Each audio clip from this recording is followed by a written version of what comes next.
ব্যাপার হয়েছে, বাংলাদেশের মানুষের মন আর ছিল রাশিয়ার আবহাওয়া, একই সুতোয় গাথা আর কি। সেদিন দেখাইলাম রাশিয়ার মানে আবহাওয়া সম্পর্কে দেখাইলাম আর কি, মোটামুটি ভালো একটা পরিবেশ। এদেন ভাই আজকে ভাই তুষারপাত।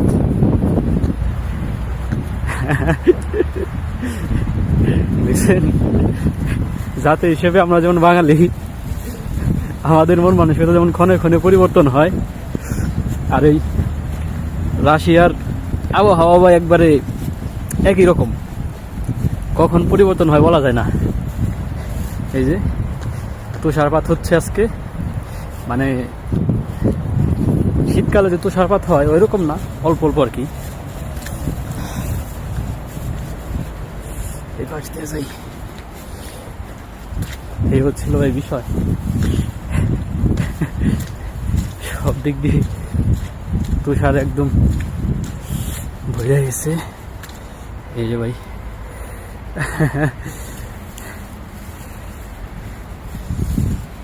যে পোলাপান এখানে খেলাধুলা করে, আমরা মাঝে মাঝে আসি এখানে সময় কাটাই আর কি। তুষার একদম ভরে গেছে ফুললি ভাবে। সেদিন দেখলাম প্লাস 10 থেকে 12 ডিগ্রির মতো, 7 থেকে 10-এর মধ্যে আর কি, 10, 11, 12 প্লাস রোদও পড়ছিল অনেক। আর আজকে হচ্ছিল এই অবস্থা। কখন যে ভাই এরকম পরিবর্তন হয় বলা যায় না। কপাল ভালো, সবসময় প্রস্তুতি নিয়ে থাকি।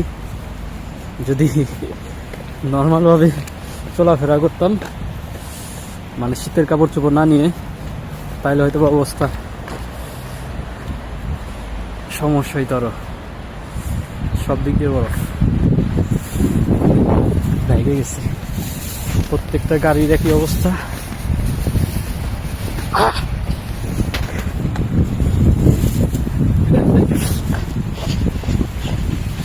প্রচুর ঠান্ডা আজকে, এত পরিমাণ ঠান্ডা বলার মতো না। মানে হুট করে গরমে থেকে এরকম তুষার পড়তেছে, এই জন্য আর কি ঠান্ডাটা বেশি লাগতেছে। গাড়ির অবস্থা চলো হাঁটার রাস্তা আর কি, কোনো গাড়ির রাস্তা না।